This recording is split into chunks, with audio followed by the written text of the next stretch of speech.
Boleh kasih jempol yang di belakang kalau dengar. Oke, jelas.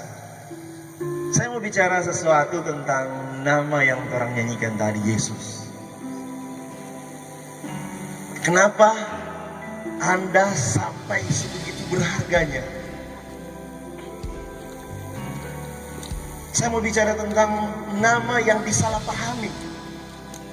Ada orang-orang salah paham seperti kita bicarakan tadi malam. Mereka menolak karena mereka bilang, ya masa dia ini kan anak tukang kayu. Tapi ada orang-orang tertentu yang menerima dia. Mereka dengan lembut menyatakan bahwa kami tidak bisa tanpa Tuhan. Kami orang berdosa. Tiba-tiba Tuhan merubah hati mereka. Ketika kita bernyanyi berseru Yesus, Yesus, saya percaya bukan sebuah ungkapan lagu yang engkau naikkan, tapi roh yang di dalam menyuruh engkau bernyanyi Yesus, Amen. Yesus. Amin. Bahkan saya tahu di tempat ini ada orang yang belum tahu lagu tersebut. Tapi tiba-tiba engkau dibimbing oleh Tuhan untuk menyanyikan lagu tersebut dengan irama yang sama seperti tadi. Kenapa? Karena memang kebutuhan terbesar orang-orang di dunia ini di dalam hatinya hanya bisa diisi dengan namanya Yesus. Amin. Amin. Katakan di kiri kanan, Tuhan Yesus saya luar biasa. Tuhan Yesus saya luar biasa. Buka Alkitab. 1 Petrus. Saya bantu supaya Anda bisa temukan dengan cepat. Kejadian, Keluaran, Bilangan. 1 Petrus pasal yang pertama, ayat yang ke-18. Atau saya baca dari ayat yang ke-17. Ayat 17 bilang begini. Saya tidak tahu Anda ada di kelompok mana. Kelompok dari ayat 17 kah? Atau kelompok dari ayat 18? Ayat 17 bilang begini. Dan jika kamu menyebutnya Bapa, yaitu Dia yang tanpa memandang muka. Perhatikan, Allah yang kita sembah tidak pernah memandang muka. Karena Anda anak seorang pendeta, tiba-tiba Anda diperlakukan lebih spesial dengan anak seorang pemulung. Tidak. Karena Anda anak seorang pengusaha, dan karena orang tuamu yang satu anak yang orang Nando bilang cuma aja babo baso deh mama. Terus yang anak pengusaha diperlakukan spesial. Tidak. Ketika engkau dan saya menyebut Bapa, maka Allah yang kita sembah ini Allah yang tidak pernah memandang muka. Anda tahu memandang muka bukan tidak memandang muka seperti ini, tapi tidak peduli siapa orang itu. Kalaupun dia orang Kristen, tidak peduli. Dia tetap punya sebuah keadilan yang akan dia tunjukkan nanti ketika bumi ini bumi hanguskan. Alkitab bilang semua manusia akan diperhadapkan kepada Tuhan di pengadilannya. Dan pengadilan itu tidak bisa disogok. Kalau sekarang yang benar bisa jadi salah, yang salah bisa jadi benar. Karena kaya hukumannya harus 18 tahun, tiba-tiba jadi 3 tahun. Yang miskin harusnya tidak dihukum, tapi dihukum karena tidak punya uang untuk membayar segala sesuatu. Tapi di pengadilan Allah, Bapa di sorga tidak akan pernah bisa atau tidak pernah memandang muka. Dia tidak peduli siapa yang dia lihat dari dalam hati. Amen. Coba lihat terus ayatnya. Menghakimi semua orang menurut perbuatannya. Kalau Anda anak pendeta tapi perbuatannya buruk, akan mengalami penghakiman.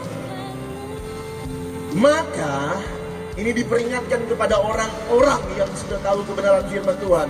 Maka hendaklah kamu hidup, baca dalam surat dengan suara yang keras, 2-3. Dalam ketakutan selama kamu menumpang, percaya sama saya, warisan dari keluargamu itu bukan kekal. Anda dan saya hanya menumpang sementara waktu. Rumah yang bagus hanya sementara waktu untuk melindungi kita dari hujan dan panas. Dari tempat di mana kita beristirahat hanya sementara waktu. Anda mungkin boleh bangga cerita kepada orang-orang, bapak saya pengusaha, bapak saya seorang anggota dewan, bapak saya seorang pejabat. Tapi perhatikan, untuk sementara waktu di bumi ini, Allah tetap tidak memperhitungkan kekayaan. Yang dia perhitungkan adalah hidupmu. Semua manusia dihakimi menurut apa? Perbuatannya. Hendaklah kamu hidup di dunia ini dalam apa? Ketakutan. Ketakutan itu bukan takut seperti kata pada umumnya, tapi ketakutan gentar bahwa saya harus berusaha terus berjuang supaya hidup saya sepadan dengan firman, supaya ketika nanti saya mati atau tiba-tiba Tuhan datang malam hari ini, saya berada di tempat kekekalan yang benar, surga, bukan kekekalan yang salah, itu neraka. Karena perbuatan akan menentukan hidup bisa. Baca terus coba. Sebab kamu tahu, ini orang-orang ini tahu, sebab kamu tahu bahwa kamu telah ditebus dari apa? Cara hidupmu yang sia-sia. Apa itu cara hidup yang sia-sia? Kalau ada DP papa nakal, DP anak dia suka jodoh memaki, kan yang diwarisi oleh nenek moyangmu. Kalau ada DP papa tukang opo-opo, dia suka DP anak dia mau kasih turun supaya kebal dengan istilahnya santet atau apapun. Kamu telah mewarisi dosa. Kamu tidak lahir dalam sebuah kekudusan. Kenapa? Orang tidak usah pertanyakan kenapa Adam dan Hawa jatuh. Tapi ketika Adam dan Hawa jatuh, maka segala sesuatu di muka bumi, kecenderungan hati mereka suka berbuat kejahatan. Saya baca sekali lagi ayat yang 18. Sebab kamu tahu, saya percaya Anda tahu malam hari ini dengan tepat, bahwa kamu telah ditebus dari cara hidupmu yang sia-sia, yang kamu warisi dari nenek moyangmu. Apa itu cara hidup yang sia-sia? Anda jadi atlet olahraga, mungkin membanggakan sekolah untuk sesaat. Mungkin Anda membawa harum sebuah daerah. Tapi itu bukan kehendak Tuhan akan membawa engkau ke dalam kerajaan surga. Anda mungkin berprestasi di sekolah, dibanggakan pihak sekolah, dibanggakan orang-orang yang di sekolah. Tapi saya mau beritahu kepadamu, itu juga cara hidup yang sia-sia kalau engkau di luar Kristus. Tuhan betul menghargai kepintaran seseorang. Tuhan betul mau memunculkan orang-orang untuk mempermuliakan namanya lewat pengetahuan pendidikanmu. Tapi buat apa Anda disanjung oleh orang banyak, tapi satu pribadi tidak mengakui engkau? Buat apa Anda dibanggakan oleh setiap orang, dipuji oleh setiap orang, tapi Tuhan sedang berkata engkau anak yang terhilang. Lebih baik Anda ditentang oleh semua, tapi satu pihak berdiri di hadapan. Jika Allah di pihak, siapakah yang mencari lawan? Amin. Seluruh dunia bisa memihakmu, tapi jika Allah yang tentang, siapakah yang bisa menghalangi? Sia-sia. Ada yang menikmati pacaran. Anak muda kalau pacaran, tintok puisi, jago puisi. Itu yang kita bilang. Tai kokok rasa coklat jadi. Sayang, alismu seperti semut beriri. Coba lihat kiri kanan, ada alis nggak nih? Ada marbivilaga.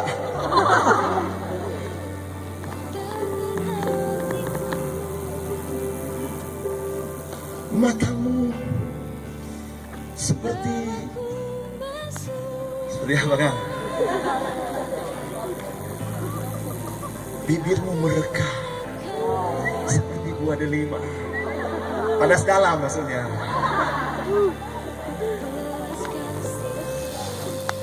Hidungmu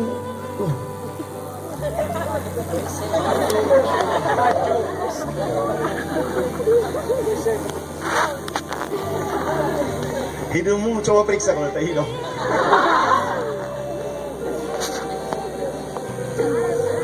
Bagus kalau bapak isi kalau cinta, kalau jatuh cinta, ini kompok love lah orang bilang. Tak kaget cinta. Kalau jatuh cinta ada satu mau pele, satu batungkas mau pele nggak bisa. Orang halangnya setiap sudut jalan nggak bisa. Siapa mau pele sekarang? Kalau dulu kalau orang jatuh cinta kasih yang susah sekali kalau sama dulu.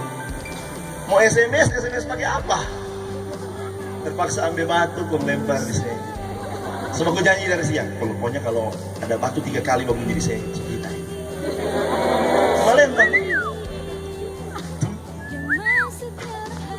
Kontaknya ini kelongkong sudah apa? Kalau 3 kali berarti keluar. Sama dia tuh cewek tuh, cinta.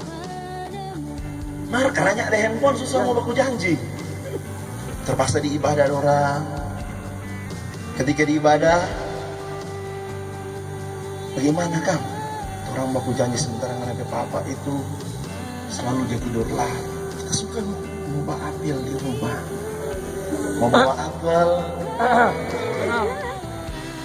Mari kita minta tahu bagaimana dia. Oh gampang, papa rohani. Orang menyanyi lagu gereja. Oh, waktu belum lagu-lagu. Kebetulan cewek itu di rumah tingkat. Di rumah tingkat itu di bawah ada ruangan kecil gitu yang placela terus ke dalam. Keras.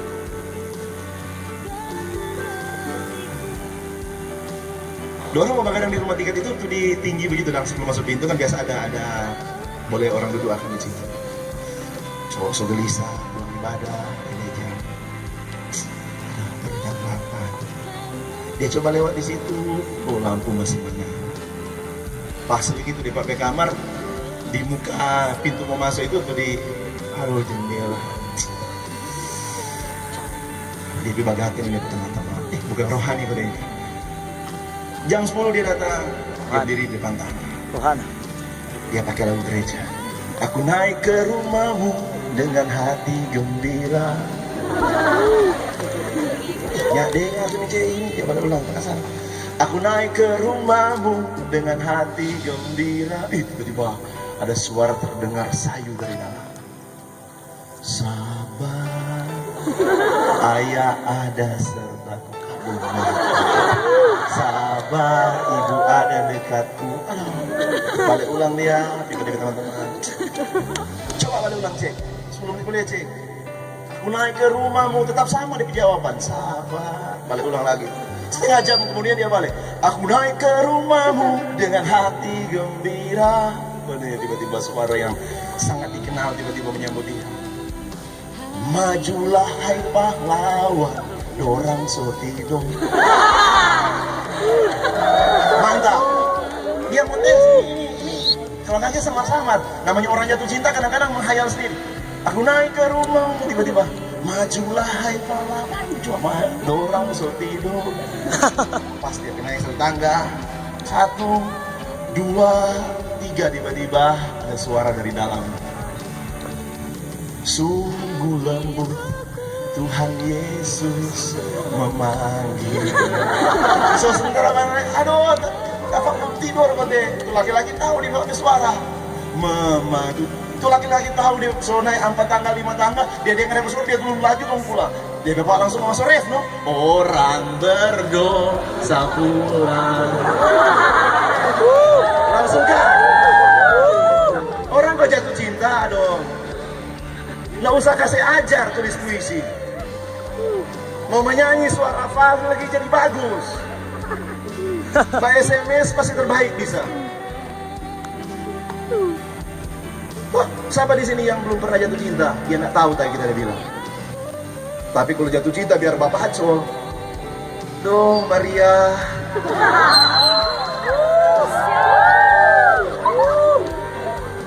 Rasa-rasa sesuka mau pulang, padahal dapat borong bikin bedeng banyak.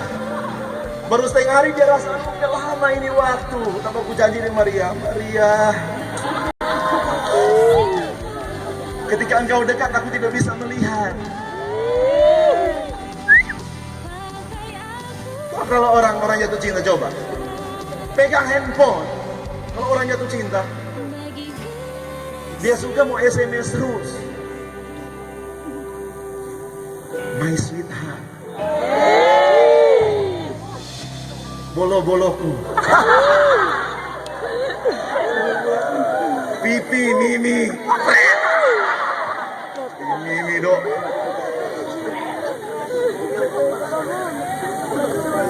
Mau mendarat bagi doi mak si doi dong mak. Baku janji cuma mengganti nutuan tiap malam minggu. Pipi Mimi. Sayang, supaya orang mesra tinutuan berbagi dua aja. Udah lebih doi.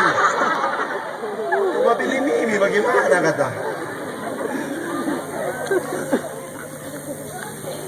Orang jatuh cinta, sayang. Sering hal tersebut yang Alkitab bilang itu hal yang dilakukan dengan sia-sia. Betul, di hatinya menggebu, tapi Tuhan cemburu. Tuhan lebih tertarik hatimu jatuh cinta kepadanya lebih dari apapun. Tapi karena janjian dengan pacar, kita mau ibadah, oh iya kita ada yang SMS and all, iya kita mau datang. Tapi karena dia cowok bilang kalau nggak napi ibadah nggak sayang sama kita, dia lebih pilih dia cowok. Apalagi kalau dia cowok so tahu, aduh so tak gantung paha ini cewek ini. Mana ndak saya cium kita malam ini putus. Cium orang baik, cium juga.